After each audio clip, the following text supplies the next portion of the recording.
porque el profesor de historia Gustavo Sirota está con nosotros aquí en InfoCDLU. ¿Cómo te va, Gustavo? ¿Cómo estás? Bien, la escuchaba contigo, la mirábamos en realidad, a Marita, con Fabián, y ahora que decís historia, Marita hizo el primer año del profesorado de historia conmigo. No me digas. Recién al otro año se fue a estudiar Derecho a Santa Fe, fundamentalmente porque en aquel momento sus padres no estaban en una situación como para poder pagarle los estudios. Después pudieron, y es alguien que ha llegado a un lugar, yo por eso la reivindico mucho, Marita, con mucho esfuerzo, con mucho sacrificio. Sí, bueno. La conozco desde, ya te estoy hablando, del año 1984, conocí a sus padres también. En esa época no estaba abierta la carrera aquí. No, se fue a estudiar a Santa Fe. Muchos abogados locales son graduados en la Universidad Nacional del Litoral. Era Buenos Aires, claro, La Plata o Santa Fe. Claro. Algunos iba a Córdoba, pero básicamente Buenos Aires, mi hermano estudió abogacía allí, La Plata y Santa Fe eran los tres lugares, pero con Marita hicimos el primer año del profesorado en historia. Yo miro atentamente los apuntes que tiene, que son en papel, como aquellos antiguos maestros. Ahí están los papeles que tiene enfrente de sí Gustavo Sirota, como los antiguos pedagogos de la historia, ¿no? Y además con tachaduras y apuntes alrededor de la letra tipiada, digamos. Sí, ¿no? Porque los voy armando y después me van surgiendo nuevas cosas. Ajá. Esto para colmo se me mojaron. Pero hoy traje algo pensando en vos. ¿En serio? Sí. A ver. Si yo te digo la película del rey. Sí, la película del rey, sí. Eso es de Sorín. Si de Carlos Sorín. Carlos Sorín. Básicamente cuenta... Ulises Dumont. Claro, pero cuenta una historia. Yo no voy a traer la película, sino que voy a traer el personaje real histórico. Porque está basada en la historia de un personaje que se llamó Aurélie Antoine de Tunens, francés él, nacido en 1825. Se discute si era una familia noble o una familia muy humilde. Tenían 6 hermanos. La cuestión que... ¿Dónde nació? En Francia. En Francia. Bien, es francés. En el sudoeste de Francia. Y a los 33 años, un tiempo antes, había leído el poema épico La Araucana de Alonso de Ercilla, un poema épico de 1700. Dejó todo, era abogado, se tomó un barco, se fue a Chile, desembarcó en Coquimbo en 1858, se estableció en Valparaíso y se hizo llamar después el Príncipe de Tunens. Y comenzó una historia que la recupera algunos historiadores, Sarramone, Méndez.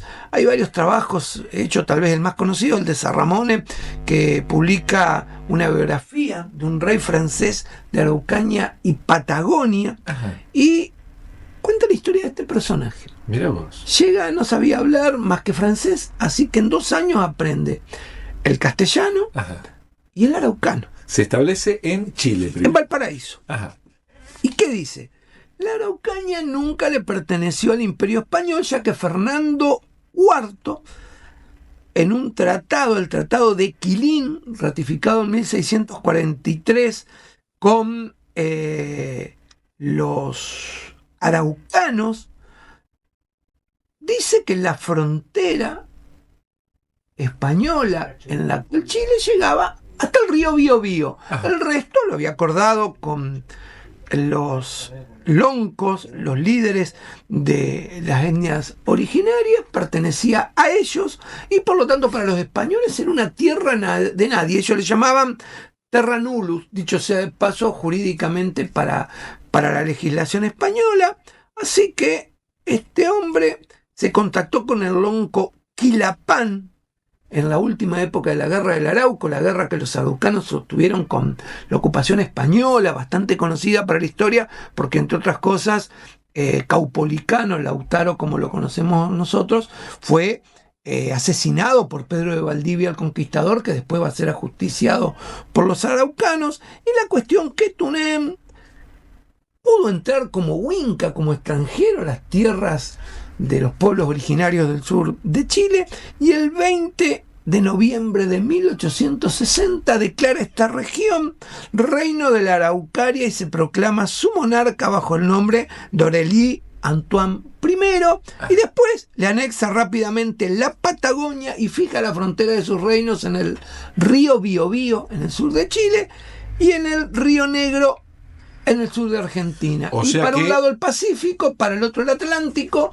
y desde el río Negro y el Biobío para abajo, para el sur tenía todo. Reino. O sea, de los dos ríos, el Biobío y el Negro, hacia el sur, era el reino con salida a los dos océanos. Exactamente. Y no solo eso, proclama su reino y promulga una constitución con 64 artículos. Esta constitución que va a tener como modelo la del Imperio Francés, el Tercer Imperio Francés, pero va a ser promulgada el 17 de noviembre de 1860, que establecía una monarquía constitucional. Él iba a ser el monarca, pero no solamente tuvo constitución, contrató un músico alemán para que componga el himno real, mandó a confeccionar una bandera que tenía bandas horizontales azul, blanco y verde ordenada prolijamente, tuvo un escudo y también imprimió una moneda que obviamente llevaba su nombre, la moneda.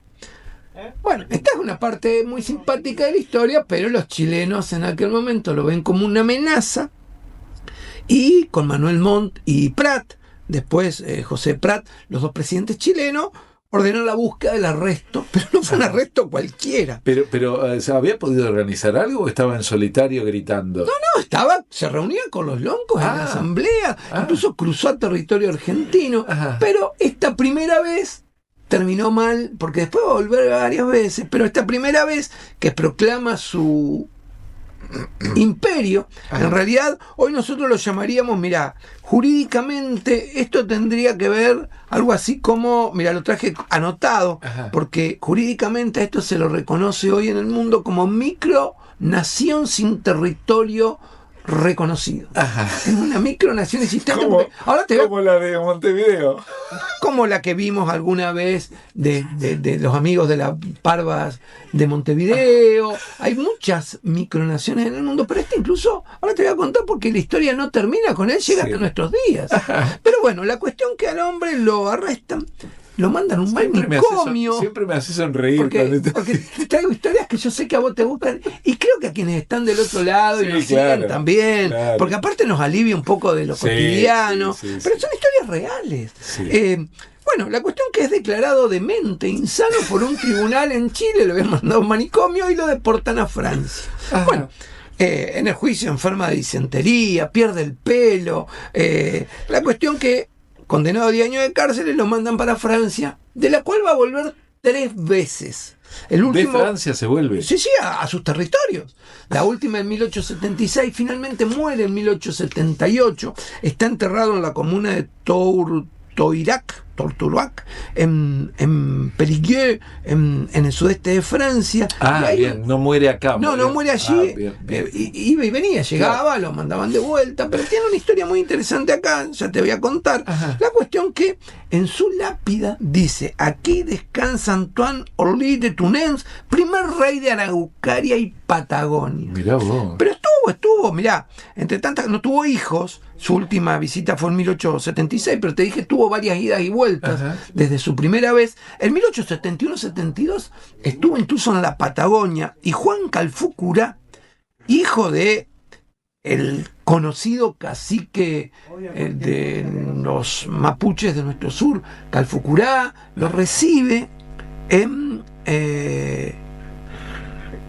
cerca de Salinas Grandes, donde estaban las grandes tolderías mapuches, en las posesiones de Calfucurá, y dice su hijo Juan Calfucurá, dicen que el rey ese era loco, el hombre vivía retirado, no le gustaban las fiestas, conversaba con los caciques viejos y los visitaba seguido, no se le conocieron mujeres, vestía traje mapuche, se dejaba la melena larga como nosotros, comía nuestros mismos alimentos. Mirá vos. Y dice, mi padre lo protegió al rey Aurelio, reconociéndolo como un par de él, en este caso, en esta nación inexistente, pero que estaba en la cabeza y en los papeles. Bien, déjame y te pregunto como profesor de historia para que me desasnes. ¿De qué año es la conquista del desierto? La conquista de la Patagonia es de 1879. O sea que poco tiempo antes, 20 años antes o 15 años antes, ya este francés había querido ser el rey de Patagonia y Araucaria. Pero en realidad hay un libro muy interesante, un historiador Méndez, en realidad es un trabajo presentado en congresos, yo no lo he visto como libros, donde él dice, ojo, no era solo un loco, porque era la misma época en que Francia disputa con Inglaterra y con Estados Unidos ya como potencia, tener todavía alguna injerencia extracontinental, especialmente en América. En la época, por ejemplo, para los que conocen un poco más de historia latinoamericana, 1861, Benito Juárez derrotado por Maximiliano, que es coronado como emperador de México, por Napoleón III, que lo corona como emperador de México y a México como parte del imperio francés. Bueno. Y tal es así que la Luisiana en Estados Unidos se llama precisamente porque sigue siendo parte de lo que eran las viejas posesiones francesas en América. Entonces bueno, haciendo línea de tiempo, hacía poquitos años nada más, ahora que vamos pasado mañana a llegar al 1 de mayo, hacía poquito tiempo que se había sancionado la Constitución en la Argentina. Claro, es una época de organización constitucional. 53 la Constitución, y esto que me estás contando es 58-60. Sí, y muchos dicen podría haber sido, pero más allá de eso, uno dice, qué historia tan loca, ¿no? Se proclama rey, bandera, escudo, moneda, constitución, himno. Bueno, la cuestión que... No es de Leluti esto, ¿no? No es una época cualquiera. Y fíjate vos, si me perdonás antes de ir a la continuidad de esta supuesta nación creada por el rey Oriel de Toussaint. En la misma época que vos decías, me quedé pensando, porque lo traje anotado, porque también me parece muy interesante. No era una locura imaginar qué podía pasar con esos territorios. Un tal José Menéndez, en esa época, se va a quedar con 1.050.000 hectáreas, 600.000 en Santa Cruz, otra parte en Tierra del Fuego y alguna otra parte en la frontera lindante de Santa Cruz con Chubut, pero básicamente en Santa Cruz y Tierra del Fuego, 1.000.000 de hectáreas. Señor Menéndez que se va a casar con María Beetti. Para los que conocen, los Menéndez Beetti, grandes terratenientes. Inmensos terratenientes. Claro. Pero no fue el único. Un tal Mauricio Brown, un poquito después, llega allí y se va a casar con Josefina, es hija de los Menéndez Beetti, y este amigo Brown va a llegar a tener el 80% de lo que se llamaba el territorio magallánico. Y después va a aparecer otro personaje que tenía también una porción interesante de hectáreas, unas 600.000 en la zona, Santa Cruz y el territorio magallánico, que era Tierra del Fuego, Nogueira, cuya hija Sara se va a casar con Elías Brown, hija de Mauricio Brown, que van a terminar siendo socios los Menéndez Beetti, los Nogueira y los Brown, de algunas familias bastante conocidas, porque algunos descendientes, entre otras cosas, para relacionarlo rápidamente, van a fundar el supermercado La Anónima, por ejemplo, y hoy son dueños con todas las